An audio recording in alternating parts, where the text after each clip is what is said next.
भला वो कौन है जिसने आसमानों और जमीन को पैदा किया और तुम्हारे लिए आसमान से पानी बरसाया, फिर उसके द्वारा वे शोभायमान बाग उगाए जिनके पेड़ों का उगाना तुम्हारे अधिकार में न था।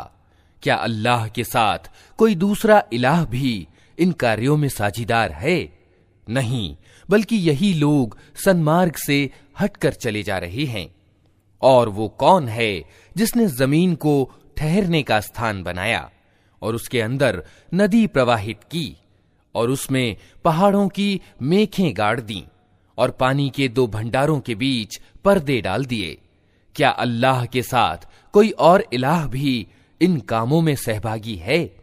नहीं, बल्कि इनमें से ज्यादातर लोग नादान हैं। कौन है जो विकल की दुआ सुनता है जबकि वो उसे पुकारे? और कौन उसकी तकलीफ दूर करता है? और कौन है जो तुम्हें जमीन का अधिकारी बनाता है? क्या अल्लाह के साथ कोई दूसरा इलाह भी ये काम करने वाला है? तुम लोग कम ही सोचते हो। और वो कौन है जो सूखी जमीन और समुद्र के अंधेरों में तुम्हें मार्ग दिखाता है? और कौन अपनी दयालुता के आगे हवाओं को शुभ सूचना लेकर भेजता है? क्या अल्लाह के साथ कोई दूसरा इलाह भी ये कार्य करता है? बहुत उच्च है अल्लाह उस शिर्क यानी बहुदेववादी कर्म से जो ये लोग करते हैं। और वो कौन है जो प्रथम बार पैदा करता और फिर उसकी पुनरावृत्ति करता है? और कौन तुमको आसमान और जमीन से रोजी देता है? क्या अल्लाह के साथ कोई और खुदा भी इन कामों में हिस्सेदार है? कहो कि लाओ अपना प्रमाण अगर तुम सच्चे हो। इनसे कहो, अल्लाह के सिवा आसमानों और जमीन में कोई गैब का ज्ञान नहीं रखता और वे तुम्हारे पूज्य तो ये भी नहीं जानते कि कब वे उठाए जाएंगे, बल्कि आखिरत का तो ज्ञान ही इन लोगों से गुम हो गया है। बल्कि ये उसकी ओर से शक में हैं, बल्कि ये उससे अंधे हैं। ये इनकार करने वाले कहते हैं, क्या जब हम और हमारे बाप दादा मिट्टी हो चुके होंगे तो हमें वास्तव में कब्रों से निकाला जाएगा? ये खबरें हमको भी बहुत दी गई हैं और पहले हमारे बाप दादा को भी दी जाती रही हैं, मगर ये निरी कहानियां ही कहानियां हैं जो अगले समय से सुनते चले आ रहे हैं। कहो, तनिक जमीन में चल फिर कर देखो कि अपराधियों का क्या परिणाम हो चुका है। ए नबी, इनकी दशा पर दुखी न हो और ना इनकी चालों पर दिल तंग हो। वे कहते हैं कि ये धमकी कब पूरी होगी अगर तुम सच्चे हो। कहो, क्या आश्चर्य कि जिस अजाब के लिए तुम जल्दी मचा रहे हो उसका एक भाग तुम्हारे करीब ही आ लगा हो। वास्तविकता ये है कि तेरा रब तो लोगों पर बड़ा उदार अनुग्रह करने वाला है, मगर ज्यादातर लोग कृतज्ञता नहीं दिखाते। निस्संदेह तेरा रब खूब जानता है जो कुछ उनके सीने अपने भीतर छिपाए हुए हैं और जो कुछ वे व्यक्त करते हैं। आसमान और जमीन की कोई छिपी चीज ऐसी नहीं है जो एक स्पष्ट किताब में लिखी हुई मौजूद न हो। ये सत्य है कि ये कुरान इस्राएलियों को प्रायः उन बातों की वास्तविकता बताता है जिनमें वे विभेद रखते हैं, और ये मार्गदर्शन और दयालुता है ईमान लाने वालों के लिए। यकीनन इसी तरह तेरा रब इन लोगों के बीच भी अपने आदेश से फैसला कर देगा, और वो प्रभुत्वशाली और सब कुछ जानने वाला है। अतः ए नबी, अल्लाह पर भरोसा रखो। यकीनन तुम स्पष्ट सत्य पर हो। तुम मुर्दों को सुना नहीं सकते, न उन बहरों तक अपनी पुकार पहुंचा सकते हो जो पीठ फेर कर भागे जा रहे हों, और न अंधों को मार्ग बताकर भटकने से बचा सकते हो। तुम तो अपनी बात उन्हीं लोगों को सुना सकते हो जो हमारी आयतों पर ईमान लाते हैं और फिर आज्ञाकारी बन जाते हैं। और जब हमारी बात पूरी होने का समय उन पर आ पहुंचेगा तो हम उनके लिए एक जानवर जमीन से निकालेंगे जो उनसे बात करेगा कि लोग हमारी आयतों पर विश्वास नहीं करते थे। और तनिक कल्पना करो उस दिन कि जब हम प्रत्येक समुदाय में से एक फौज की फौज उन लोगों की घेर लाएंगे जो हमारी आयतों को झुठलाया करते थे, फिर उनको उनकी किस्मों के अनुसार श्रेणियों में क्रमबद्ध किया जाएगा, यहां तक कि जब सब आ जाएंगे तो उनका रब उनसे पूछेगा कि तुमने मेरी आयतों को झुठला दिया, हालांकि ज्ञान की दृष्टि से तुम उन पर हावी न हुए थे। अगर ये नहीं तो और तुम क्या कर रहे थे?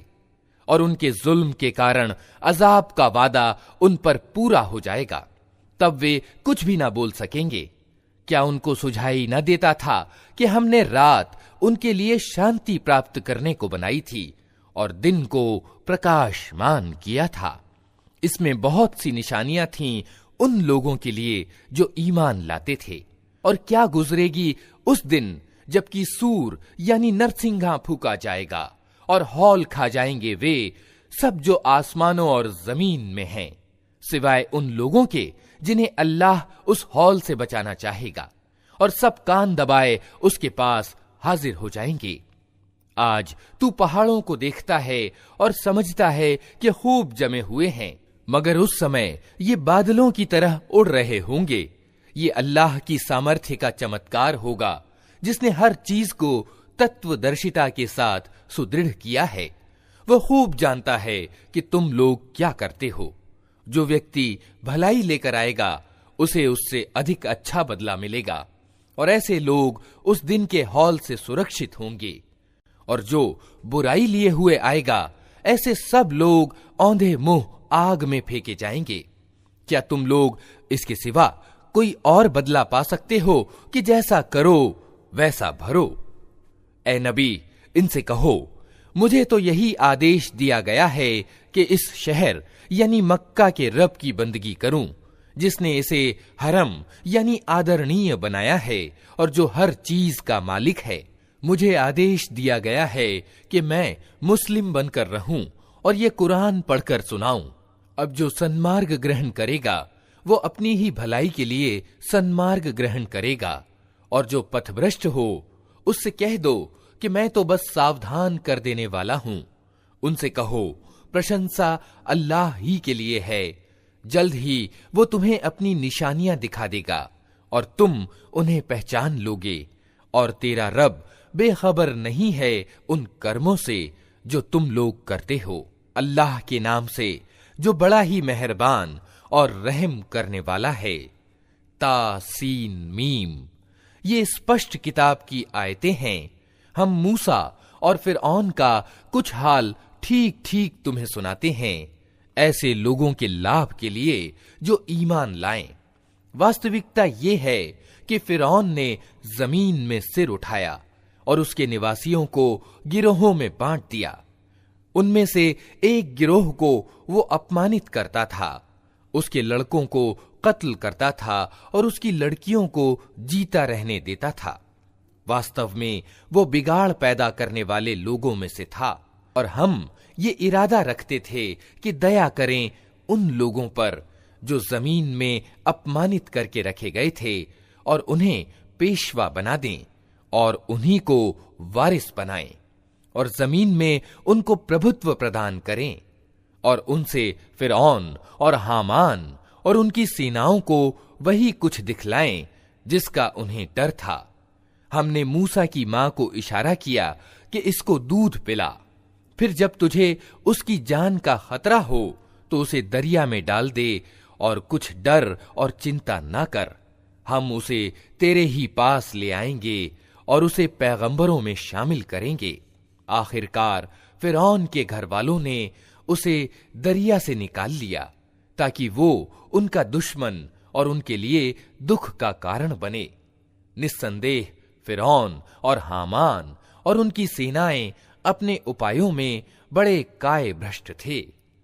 फिरौन की बीवी ने उससे कहा, ये मेरे और तेरे लिए आंखों की ठंडक है, इसे कत्ल न करो। आश्चर्य नहीं कि ये हमारे लिए लाभदायक सिद्ध हो, या हम इसे बेटा ही बना लें। और वे परिणाम से बेखबर थे। उधर मूसा की मां का दिल उड़ा जा रहा था। वो उसका भेद खोल देती अगर हम उसकी ढारस न बंधा देते, ताकि वो हमारे वादे पर ईमान लाने वालों में से हो। उसने बच्चे की बहन से कहा, इसके पीछे पीछे जा। अतएव वो अलग से उसको इस तरह देखती रही कि दुश्मनों को इसका पता न चला, और हमने बच्चे पर पहले ही दूध पिलाने वालियों की छातियां हराम कर रखी थीं। ये हालत देखकर उस लड़की ने उनसे कहा, मैं तुम्हें ऐसे घर का पता बताऊं जिसके लोग इसके पालन पोषण का जिम्मा लें और खैर खाही के साथ इसे रखें। इस तरह हम मूसा को उसकी मां के पास पलटा लाए ताकि उसकी आंखें ठंडी हों और वो शोकाकुल न हो और जान ले कि अल्लाह का वादा सच्चा था, मगर ज्यादातर लोग इस बात को नहीं जानते। जब मूसा अपनी पूरी जवानी को पहुंच गया और उसका विकास पूरा हो गया, तो हमने उसे निर्णय शक्ति और ज्ञान प्रदान किया। हम नेक लोगों को ऐसा ही बदला देते हैं। एक दिन वो शहर में ऐसे समय दाखिल हुआ जबकि शहर वाले गफलत में थे। वहां उसने देखा कि दो आदमी लड़ रहे हैं। एक उसकी अपनी कौम का था और दूसरा उसकी दुश्मन कौम से संबंध रखता था। उसकी कौम के आदमी ने दुश्मन कौम के व्यक्ति के विरुद्ध उसे सहायता के लिए पुकारा। मूसा ने उसको एक घूंसा मारा और उसका काम तमाम कर दिया। ये हरकत हो जाते ही मूसा ने कहा, ये शैतान की कार्रवाई है, वो बड़ा दुश्मन और खुला पथभ्रष्ट करने वाला है। फिर वो कहने लगा, ऐ मेरे रब, मैंने अपने आप पर जुल्म कर डाला, मुझे माफ कर दे। अतएव अल्लाह ने उसे माफ कर दिया। वो माफ करने वाला अत्यंत दयावान है। मूसा ने प्रतिज्ञा की कि ऐ मेरे रब, ये उपकार जो तूने मुझ पर किया है, इसके बाद अब मैं कभी अपराधियों का सहायक न बनूंगा। दूसरे दिन वो सुबह सवेरे डरता और हर ओर से खतरा भांपता हुआ शहर में जा रहा था कि अचानक क्या देखता है कि वही व्यक्ति जिसने कल उसे मदद के लिए पुकारा था, आज फिर उसे पुकार रहा है। मूसा ने कहा, तू तो बड़ा ही बहका हुआ आदमी है। फिर जब मूसा ने इरादा किया कि दुश्मन कौम के आदमी पर हमला करे, तो वो पुकार उठा, ऐ मूसा, क्या आज तू मुझे उसी तरह कत्ल करने लगा है जिस तरह कल एक व्यक्ति को कत्ल कर चुका है? तू इस देश में बहुत ही निर्दय अत्याचारी बनकर रहना चाहता है, सुधार करना नहीं चाहता। इसके बाद एक आदमी शहर के परले सिरे से दौड़ता हुआ आया और बोला, मूसा, सरदारों में तेरे कत्ल के लिए मशविरे हो रहे हैं, यहां से निकल जा, मैं तेरा हितैषी हूं। ये खबर सुनते ही मूसा डरता और सहमता निकल खड़ा हुआ और उसने दुआ की कि ऐ मेरे रब, मुझे जालिमों से बचा। मिस्र से निकलकर जब मूसा ने मदयन का रुख किया, तो उसने कहा, उम्मीद है मेरा रब मुझे ठीक रास्ते पर डाल देगा। और जब वो मदयन के कुएं पर पहुंचा, तो उसने देखा कि बहुत से लोग अपने जानवरों को पानी पिला रहे हैं और उनसे अलग एक और दो औरतें अपने जानवरों को रोक रही हैं। मूसा ने उन औरतों से पूछा, तुम्हें क्या परेशानी है? उन्होंने कहा, हम अपने जानवरों को पानी नहीं पिला सकती जब तक ये चरवाहे अपने जानवर न निकाल ले जाएं, और हमारे बाप एक बहुत बूढ़े आदमी हैं। ये सुनकर मूसा ने उनके जानवरों को पानी पिला दिया। फिर एक छाया के स्थान पर जा बैठा और बोला, पालनहार, जो भलाई भी तू मुझ पर उतार दे, मैं उसका मोहताज हूं। कुछ देर न हुई थी कि उन दोनों औरतों में से एक शर्म व लज्जा के साथ चलती हुई उसके पास आई और कहने लगी, मेरे बाप आपको बुला रहे हैं ताकि आपने हमारे लिए जानवरों को जो पानी पिलाया है उसका बदला आपको दें। मूसा जब उसके पास पहुंचा और अपना सारा किस्सा उसे सुनाया, तो उसने कहा, कुछ भय ना करो, अब तुम जालिम लोगों से बच निकले हो। उन दोनों औरतों में से एक ने अपने बाप से कहा, अब्बा जान, इस व्यक्ति को नौकर रख लीजिए। सबसे अच्छा आदमी जिसे आप मुलाजिम रखें वही हो सकता है जो बलवान और अमानतदार हो। उसके बाप ने मूसा से कहा, मैं चाहता हूं कि अपनी इन 2 बेटियों में से एक की शादी तुम्हारे साथ कर दूं। शर्त यह है कि तुम 8 साल तक मेरे यहां नौकरी करो, और अगर 10 साल पूरे कर दो तो ये तुम्हारी इच्छा है। मैं तुम पर सख्ती नहीं करना चाहता। तुम अगर अल्लाह ने चाहा तो मुझे नेक आदमी पाओगे। मूसा ने जवाब दिया, ये बात मेरे और आपके बीच तय पा चुकी। इन दोनों अवधि में से जो भी मैं पूरी कर दूं, उसके बाद फिर कोई ज्यादती मुझ पर ना हो, और जो कुछ समझौता हम कर रहे हैं अल्लाह उस पर निगहबान है। जब मूसा ने अवधि पूरी कर दी और वो अपने बाल बच्चों को लेकर चला तो तूर की ओर उसको एक आग दिखाई दी। उसने अपने घर वालों से कहा, ठहरो, मैंने एक आग देखी है, शायद मैं वहां से कोई खबर ले आऊं या उस आग से कोई अंगारा ही उठा लाऊं जिससे तुम ताप सको। वहां पहुंचा तो घाटी के दाहिने किनारे पर शुभ क्षेत्र में एक पेड़ से पुकारा गया कि ए मूसा, मैं ही अल्लाह हूं, सारे जहान वालों का मालिक। और आदेश दिया गया कि फेंक दे अपनी लाठी। ज्यों ही मूसा ने देखा कि वो लाठी सांप की तरह बल खा रही है तो वो पीठ फेर कर भागा और उसने मुड़कर भी न देखा। कहा गया, मूसा पलटा और भय न खा, तू बिल्कुल सुरक्षित है। अपना हाथ गरेबान में डाल, चमकता हुआ निकलेगा बिना किसी तकलीफ के, और भय से बचने के लिए अपनी भुजा भींच ले। ये 2 खुली निशानियां हैं तेरे रब की ओर से फिरौन और उसके दरबारियों के सामने प्रस्तुत करने के लिए। वे बड़े अवज्ञाकारी लोग हैं। मूसा ने निवेदन किया, मेरे रब, मैं तो उनके एक आदमी को कत्ल कर चुका हूं। डरता हूं कि वे मुझे मार डालेंगे, और मेरा भाई हारून मुझसे ज्यादा जबान का धनी है। उसे मेरे साथ सहायक के रूप में भेज ताकि वो मेरा समर्थन करे। मुझे आशंका है कि वे लोग मुझे झुठलाएंगे। कहा, हम तेरे भाई के द्वारा तेरा हाथ मजबूत करेंगे और तुम दोनों को ऐसा प्रताप प्रदान करेंगे कि वे तुम्हारा कुछ न बिगाड़ सकेंगे। हमारी निशानियों के बल से तुम और तुम्हारे अनुयायी ही ऊपर रहेंगे। फिर जब मूसा उन लोगों के पास हमारी खुली खुली निशानियां लेकर पहुंचा तो उन्होंने कहा कि ये कुछ नहीं है मगर बनावटी जादू, और ये बातें तो हमने अपने बाप दादा के समय में कभी सुनी ही नहीं।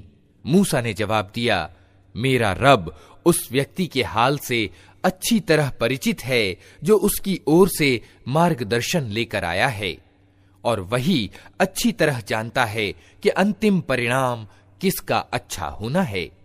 सत्य ये है कि जालिम कभी सफल नहीं होते। और फिरौन ने कहा, ऐ दरबार वालों, मैं तो अपने सिवा तुम्हारे किसी रब को नहीं जानता। हामान, तनिक ईंटें पकवाकर मेरे लिए एक ऊंचा भवन तो बनवा, शायद कि उस पर चढ़कर मैं मूसा के रब को देख सकूं। मैं तो इसे झूठा समझता हूं। उसने और उसकी सेनाओं ने जमीन में बिना किसी हक के अपनी बड़ाई का घमंड किया और समझे कि उन्हें कभी हमारी ओर पलटना नहीं है। आखिरकार हमने उसे और उसकी सेनाओं को पकड़ा और समुद्र में फेंक दिया। अब देख लो कि उन जालिमों का कैसा परिणाम हुआ। हमने उन्हें जहन्नम की ओर निमंत्रण देने वाले पेशवा बना दिया, और कयामत के दिन वे कहीं से कोई सहायता ना पा सकेंगे। हमने इस दुनिया में उनके पीछे लानत लगा दी, और कयामत के दिन वे बड़ी बदहाली में ग्रस्त होंगे। पिछली नस्लों को विनष्ट करने के बाद हमने मूसा को किताब प्रदान की, लोगों के लिए अंतर्दृष्टियों की सामग्री बनाकर, मार्गदर्शन और दयालुता बनाकर, ताकि शायद लोग शिक्षा ग्रहण करें। ए नबी, तुम उस समय पश्चिमी भाग में मौजूद न थे जब हमने मूसा को ये शरीयत का आदेश प्रदान किया, और न तुम साक्षियों में सम्मिलित थे, बल्कि उसके बाद तुम्हारे समय तक हम बहुत सी नस्लें उठा चुके हैं और उन पर बहुत समय बीत चुका है। तुम मदयन वालों के बीच भी मौजूद न थे कि उनको हमारी आयतें सुना रहे होते, किंतु उस समय की ये खबरें भेजने वाले हम हैं। और तुम तूर के दामन में भी उस समय मौजूद न थे जब हमने मूसा को पहली बार पुकारा था, मगर ये तुम्हारे रब की दयालुता है कि तुमको ये जानकारियां दी जा रही हैं ताकि तुम उन लोगों को सचेत करो जिनके पास तुमसे पहले कोई सचेत करने वाला नहीं आया, शायद कि वे होश में आएं। और ये हमने इसलिए किया कि कहीं ऐसा न हो कि उनकी अपनी करतूतों के कारण कोई मुसीबत जब उन पर आए तो वे कहें, ऐ पालनहार, तूने क्यों न हमारी ओर कोई रसूल भेजा कि हम तेरी आयतों का अनुसरण करते और ईमान वालों में से होते। मगर जब हमारे यहां से सत्य उनके पास आ गया तो वे कहने लगे, क्यों न दिया गया इसको वही कुछ जो मूसा को दिया गया था। क्या ये लोग उसका इनकार नहीं कर चुके हैं जो इससे पहले मूसा को दिया गया था? इन्होंने कहा, दोनों जादू हैं जो एक दूसरे की सहायता करते हैं। और कहा, हम किसी को नहीं मानते। ए नबी, इनसे कहो, अच्छा तो लाओ अल्लाह की ओर से कोई किताब जो इन दोनों से ज्यादा मार्ग दिखाने वाली हो। अगर तुम सच्चे हो, मैं उसी का अनुसरण करूंगा। अब अगर वे तुम्हारी ये मांग पूरी नहीं करते तो समझ लो कि वास्तव में ये अपनी इच्छाओं पर चलते हैं। और उस व्यक्ति से बढ़कर कौन पथभ्रष्ट होगा जो ईश्वरीय मार्गदर्शन के बिना बस अपनी इच्छाओं के पीछे चले। अल्लाह ऐसे जालिमों को हरगिज मार्ग नहीं दिखाता। और उपदेश की बात निरंतर हम उन्हें पहुंचा चुके हैं ताकि वे गफलत से जाग जाएं। जिन लोगों को इससे पहले हमने किताब दी थी वे इस कुरान पर ईमान लाते हैं, और जब ये उनको सुनाया जाता है तो वे कहते हैं कि हम इस पर ईमान लाए। ये वास्तव में सत्य है हमारे रब की ओर से, हम तो पहले ही से मुस्लिम हैं। ये वे लोग हैं जिन्हें उनका बदला 2 बार दिया जाएगा, उस धैर्य और जमाव के कारण जो उन्होंने दिखाया। वे बुराई को भलाई से दूर करते हैं और जो कुछ रोजी हमने उन्हें दी है उसमें से खर्च करते हैं। और जब उन्होंने व्यर्थ एवं अशिष्ट बात सुनी तो ये कहकर उससे किनारा खींच लिया कि हमारे कर्म हमारे लिए और तुम्हारे कर्म तुम्हारे लिए, तुमको सलाम है, हम अज्ञानियों का सा तरीका अपनाना नहीं चाहते। ए नबी, तुम जिसे चाहो उसे राह पर नहीं ला सकते, मगर अल्लाह जिसे चाहता है राह दिखाता है, और वो उन लोगों को खूब जानता है जो सन्मार्ग ग्रहण करने वाले हैं। वे कहते हैं, अगर हम तुम्हारे साथ इस मार्गदर्शन का अनुसरण कर लें तो अपनी जमीन से उचक लिए जाएंगे। क्या ये सत्य नहीं है कि हमने एक शांतिपूर्ण हरम को इनके लिए निवास स्थान बना दिया, जिसकी ओर हर तरह के फल खिंचे चले आते हैं हमारी ओर से रोजी के रूप में, मगर इनमें से ज्यादातर लोग जानते नहीं हैं। और कितनी ही ऐसी बस्तियां हम तबाह कर चुके हैं जिनके लोग अपने जीवन व्यापार पर इतरा गए थे। सो देख लो, वे उनके निवास स्थान पड़े हुए हैं जिनमें उनके बाद कम ही कोई बसा है। आखिरकार हम ही वारिस होकर रहे। और तेरा रब बस्तियों को विनष्ट करने वाला न था जब तक कि उनके केंद्र में एक रसूल न भेज देता जो उनको हमारी आयतें सुनाता, और हम बस्तियों को विनष्ट करने वाले न थे जब तक कि उनके रहने वाले जालिम न हो जाते। तुम लोगों को जो कुछ भी दिया गया है वो सिर्फ दुनिया की जिंदगी का सामान और उसकी शोभा है, और जो कुछ अल्लाह के पास है वो उससे उत्तम और ज्यादा स्थायी है। क्या तुम लोग बुद्धि से काम नहीं लेते? भला वो व्यक्ति जिससे हमने अच्छा वादा किया हो और वो उसे पाने वाला हो, कभी उस व्यक्ति की तरह हो सकता है जिसे हमने सिर्फ दुनिया की जिंदगी का सरो सामान दे दिया हो, और फिर वो क़यामत के दिन सजा के लिए पेश किया जाने वाला हो। और भूल न जाएं ये लोग उस दिन को जबकि वो इनको पुकारेगा और पूछेगा, कहाँ हैं मेरे वे साझीदार जिनका तुम गुमान रखते थे। ये बात जिन पर चस्पा होगी वे कहेंगे, ऐ हमारे रब, बेशक यही लोग हैं जिनको हमने पथभ्रष्ट किया था। इन्हें हमने उसी तरह पथभ्रष्ट किया जैसे हम खुद पथभ्रष्ट हुए। हम आपके सामने अपने बरी होने का इजहार करते हैं। ये हमारी तो बंदगी नहीं करते थे। फिर इनसे कहा जाएगा कि पुकारो अब अपने ठहराए हुए साझीदारों को। ये उन्हें पुकारेंगे मगर वे इनको कोई जवाब न देंगे, और ये लोग अजाब देख लेंगे। काश ये सन्मार्ग ग्रहण करने वाले होते। और भूले ना ये लोग वो दिन जबकि वो इनको पुकारेगा और पूछेगा कि जो रसूल भेजे गए थे उन्हें तुमने क्या जवाब दिया था। उस समय कोई जवाब इनको न सूझेगा और न ये आपस में एक दूसरे से पूछ ही सकेंगे। अलबत्ता जिसने आज तौबा कर ली और ईमान ले आया और अच्छे कर्म किए, वही ये उम्मीद कर सकता है कि वहां सफल होने वालों में से होगा। तेरा रब पैदा करता है जो कुछ चाहता है, और वो खुद ही अपने काम के लिए जिसे चाहता है चुन लेता है। ये चुनाव इन लोगों के करने का काम नहीं है।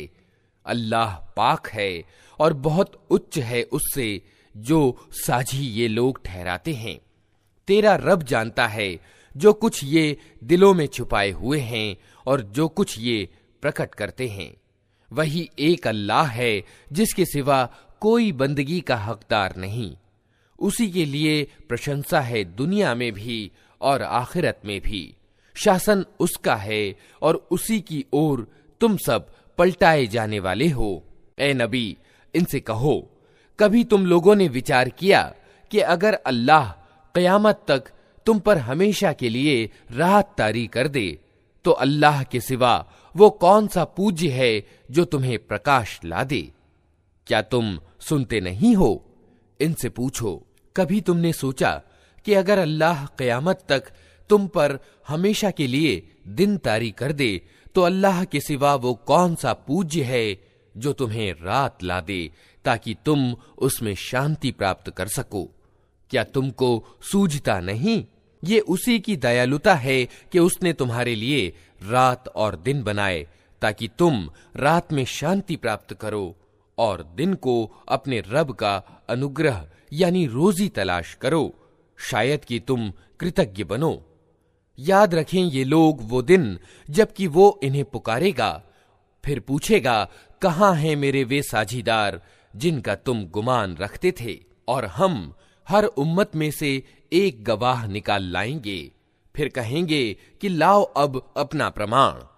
उस समय इन्हें मालूम हो जाएगा कि सत्य अल्लाह की ओर है और गुम हो जाएंगे इनके वे सारे झूठ जो इन्होंने घड़ रखे थे। ये एक तथ्य है कि कारून मूसा की कौम का एक व्यक्ति था।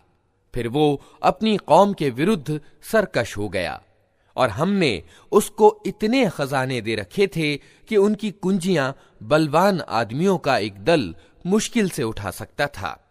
एक बार जब उसकी कौम के लोगों ने उससे कहा, फूल ना जा, अल्लाह फूलने वालों को पसंद नहीं करता। जो माल अल्लाह ने तुझे दिया है उससे आखिरत का घर बनाने की चिंता कर और दुनिया में से भी अपना हिस्सा न भूल। उपकार कर जिस तरह अल्लाह ने तेरे साथ उपकार किया है, और जमीन में बिगाड़ पैदा करने की कोशिश न कर। अल्लाह बिगाड़ पैदा करने वालों को पसंद नहीं करता। तो उसने कहा, ये सब कुछ तो मुझे उस ज्ञान के कारण दिया गया है जो मुझको प्राप्त है। क्या उसको ये ज्ञान न था कि अल्लाह उससे पहले बहुत से ऐसे लोगों को विनष्ट कर चुका है जो उससे ज्यादा शक्ति और जत्था रखते थे? अपराधियों से तो उनके गुनाह नहीं पूछे जाते। एक दिन वो अपनी कौम के सामने अपने पूरे ठाठ में निकला। जो लोग दुनिया की जिंदगी के इच्छुक थे वे उसे देखकर कहने लगे, क्या अच्छी बात होती कि हमें भी वही कुछ मिलता जो कारून को दिया गया है, ये तो बड़ा भाग्यवान है। मगर जो लोग ज्ञान रखने वाले थे वे कहने लगे, अफसोस तुम्हारे हाल पर, अल्लाह का प्रतिदान उत्तम है उस व्यक्ति के लिए जो ईमान लाए और अच्छा कर्म करे, और ये दौलत नहीं मिलती मगर सब्र करने वालों को। आखिरकार हमने उसे और उसके घर को जमीन में धंसा दिया, फिर कोई उसके समर्थकों का गिरोह न था जो अल्लाह के मुकाबले में उसकी सहायता को आता, और ना वो खुद अपनी सहायता आप कर सका। अब वही लोग जो कल उसके स्थान की कामना कर रहे थे कहने लगे, अफसोस, हम भूल गए थे कि अल्लाह अपने बंदों में से जिसकी रोजी चाहता है कुशादा करता है और जिसे चाहता है नपी तुली देता है। अगर अल्लाह ने हम पर उपकार न किया होता तो हमें भी जमीन में धंसा देता। अफसोस, हमको याद न रहा कि इनकार करने वाले सफल नहीं हुआ करते। वो परलोक का घर तो हम उन लोगों के लिए खास कर देंगे जो जमीन में अपनी बड़ाई नहीं चाहते और न बिगाड़ पैदा करना चाहते हैं, और परिणाम की भलाई डर रखने वालों ही के लिए है। जो कोई भलाई लेकर आएगा उसके लिए उससे उत्तम भलाई है, और जो बुराई लेकर आए तो बुराई करने वालों को वैसा ही बदला मिलेगा जैसा कर्म वे करते थे। ए नबी, विश्वास रखो कि जिसने ये कुरान तुम पर अनिवार्य किया है वो तुम्हें एक उत्तम परिणाम को पहुंचाने वाला है। इन लोगों से कह दो कि मेरा रब खूब जानता है कि मार्गदर्शन लेकर कौन आया है और स्पष्ट पथभ्रष्टता में कौन ग्रस्त है। तुम इस बात के हरगिज उम्मीदवार न थे कि तुम पर किताब उतारी जाएगी, ये तो सिर्फ तुम्हारे रब की दया से तुम पर अवतरित हुई है। अतः तुम इनकार करने वालों के सहायक न बनो, और ऐसा कभी न होने पाए कि अल्लाह की आयतें जब तुम पर अवतरित हों तो इनकार करने वाले तुम्हें उनसे बाज रखें। अपने रब की ओर से निमंत्रण दो और हरगिज बहुदेववादियों में सम्मिलित न हो, और अल्लाह के साथ किसी दूसरे पूज्य को न पुकारो। उसके सिवा कोई पूज्य नहीं है। हर चीज विनष्ट होने वाली है सिवाय उसके स्वरूप के। शासन उसी का है और उसी की ओर तुम सब पलटाए जाने वाले हो। अल्लाह के नाम से जो बड़ा ही मेहरबान और रहम करने वाला है। अलिफ लाम मीम। क्या लोगों ने ये समझ रखा है कि वे बस इतना कहने पर छोड़ दिए जाएंगे कि हम ईमान लाए और उनको आजमाया न जाएगा? हालांकि हम उन सब लोगों की आजमाइश कर चुके हैं जो इनसे पहले गुजरे हैं। अल्लाह को तो जरूर ये देखना है कि सच्चे कौन हैं और झूठे कौन। और क्या वे लोग जो बुरी हरकतें कर रहे हैं ये समझ बैठे हैं कि वे हमसे बाजी ले जाएंगे? बड़ा गलत हुक्म है जो वे लगा रहे हैं। जो कोई अल्लाह से मिलने की आशा रखता हो उसे मालूम होना चाहिए कि अल्लाह का नियत किया हुआ समय आने ही वाला है, और अल्लाह सब कुछ सुनता और जानता है। जो व्यक्ति भी जान तोड़ कोशिश करेगा अपने ही भले के लिए करेगा। अल्लाह यकीनन दुनिया जहान वालों से बेनियाज यानी निस्पृह है। और जो लोग ईमान लाएंगे और अच्छे कर्म करेंगे उनकी बुराइयां हम उनसे दूर कर देंगे और उन्हें उनके उत्तम कर्मों का बदला देंगे। हमने इंसान को ताकीद की कि अपने माँ बाप के साथ अच्छा व्यवहार करे, लेकिन अगर वे तुझ पर जोर डालें कि तू मेरे साथ किसी ऐसे इलाह यानी उपास्य को भागीदार ठहराए जिसे तू मेरे भागीदार के रूप में नहीं जानता, तो उनका कहना न मान। मेरी ही ओर तुम सबको पलट कर आना है, फिर मैं तुमको बता दूंगा कि तुम क्या करते रहे हो। और जो लोग ईमान लाए होंगे और जिन्होंने अच्छे कर्म किए होंगे उनको हम जरूर अच्छों में सम्मिलित करेंगे। लोगों में से कोई ऐसा है जो कहता है कि हम ईमान लाए अल्लाह पर, मगर जब वो अल्लाह के मामले में सताया गया तो उसने लोगों की डाली हुई आजमाइश को अल्लाह के अजाब की तरह समझ लिया। अब अगर तेरे रब की ओर से विजय और मदद आ गई तो यही व्यक्ति कहेगा कि हम तो तुम्हारे साथ थे। क्या दुनिया वालों के दिलों के हाल से अल्लाह अच्छी तरह परिचित नहीं है? और अल्लाह को तो जरूर ये देखना ही है कि ईमान लाने वाले कौन हैं और मुनाफिक कौन। ये इनकार करने वाले लोग ईमान लाने वालों से कहते हैं कि तुम हमारे मार्ग पर चलो और तुम्हारी खताओं को हम अपने ऊपर ले लेंगे। हालांकि उनकी खताओं में से कुछ भी वे अपने ऊपर लेने वाले नहीं हैं। वे बिल्कुल झूठ कहते हैं। हाँ, जरूर वे अपने बोझ भी उठाएंगे और अपने बोझों के साथ दूसरे बहुत से बोझ भी। और क़यामत के दिन यकीनन उनसे उन मिथ्यारोपणों के बारे में पूछा जाएगा जो वे लगाते रहे हैं। हमने नूह को उसकी कौम की तरफ भेजा और वो 50 कम 1000 वर्ष उनके बीच रहा।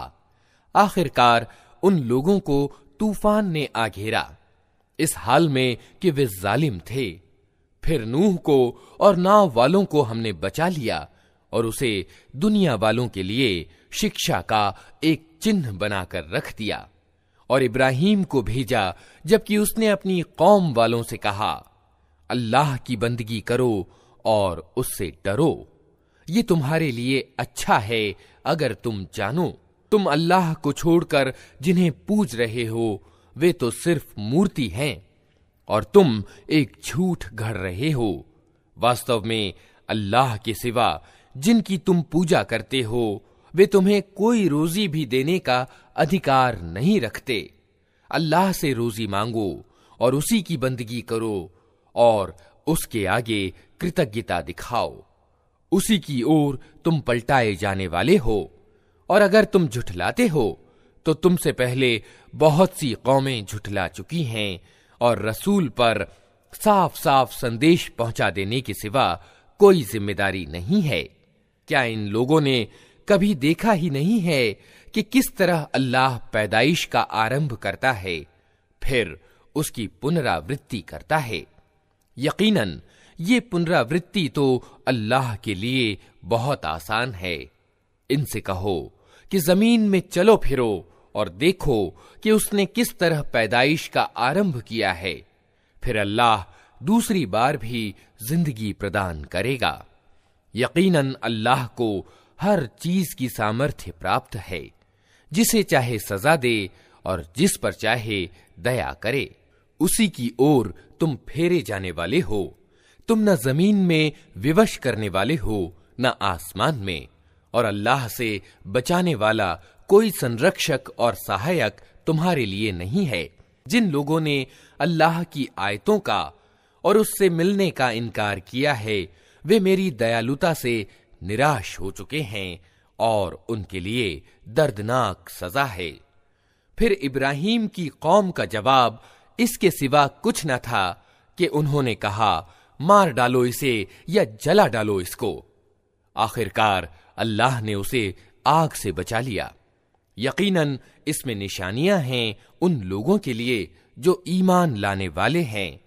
और उसने कहा, तुमने दुनिया की जिंदगी में तो अल्लाह को छोड़कर मूर्तियों को अपने बीच प्रेम का साधन बना लिया है, मगर क़यामत के दिन तुम एक दूसरे का इनकार और एक दूसरे पर लानत करोगे और आग तुम्हारा ठिकाना होगी और कोई तुम्हारा सहायक न होगा।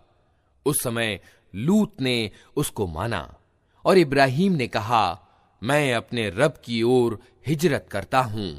वो प्रभुत्वशाली और तत्वदर्शी है और हमने उसे इसहाक और याकूब जैसी औलाद प्रदान की और उसकी नस्ल में पैगंबरी और किताब रख दी और उसे दुनिया में उसका बदला प्रदान किया और आखिरत में वो यकीनन अच्छों में से होगा। और हमने लूत को भेजा जबकि उसने अपनी कौम से कहा, तुम तो वे अश्लील कर्म करते हो जो तुमसे पहले दुनिया वालों में से किसी ने नहीं किया है। क्या तुम्हारा हाल ये है कि मर्दों के पास जाते हो और बटमारी करते हो और अपनी मजलिसों में बुरे कर्म करते हो? फिर कोई जवाब उसकी कौम वालों के पास इसके सिवा न था कि उन्होंने कहा, ले आ अल्लाह का अजाब अगर तू सच्चा है। लूत ने कहा, ऐ मेरे रब, इन बिगाड़ पैदा करने वालों के मुकाबले में मेरी सहायता कर। और जब हमारे दूत इब्राहिम के पास खुशखबरी लेकर पहुंचे तो उन्होंने उससे कहा, हम इस बस्ती के लोगों को तबाह करने वाले हैं, इसके लोग सख्त जालिम हो चुके हैं।